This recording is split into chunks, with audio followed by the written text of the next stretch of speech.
Kung hindi man kami nakapagpasa pa ng batas para habulin kayo, may batas po ng Diyos. Kaya umanda kayo.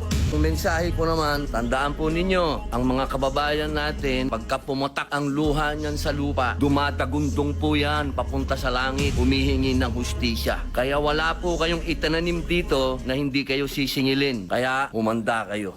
Maraming salamat po. Alright, so isang mapagpalang gabi sa ating lahat. So alam nyo, napakinggan nyo naman siguro yung mensahe ni Senator Robin Padilla. That is one of the reason kung bakit bilib ako sa taong ito. Bilib ako kay Senator Robin. Na kahit sinasabi ng karamihan or ng ilan na ito raw ay hindi naman dapat yan sa Senado dahil wala naman daw magagawa, kesyo ganito ganyan, artista lang yan. So ang daming mga negative comments about Robin Padilla.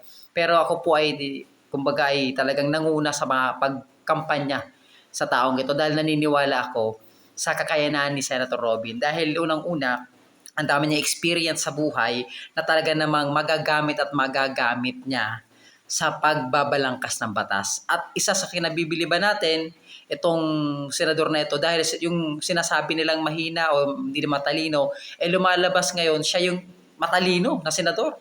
Kasi imagine mo, siya lang yung nakaisip doon sa pag-amyenda ng batas na pagpanagutin yung 10 years old na mga batang makakapag-commit ng krimen. So, akma po ito sa panahon ngayon. At ngayon, yung mensahe niya doon sa speech na napakinggan nyo, na talaga namang ito ay patungkol naman sa mga kurakot na, alam mo yun, mga tao, lalong-lalo na sa mga gumagawa ng masama, mali sa ating bansa.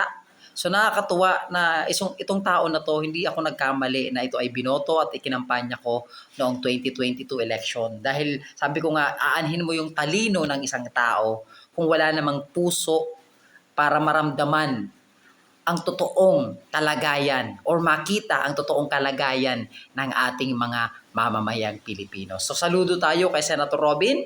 Good luck po sa inyo.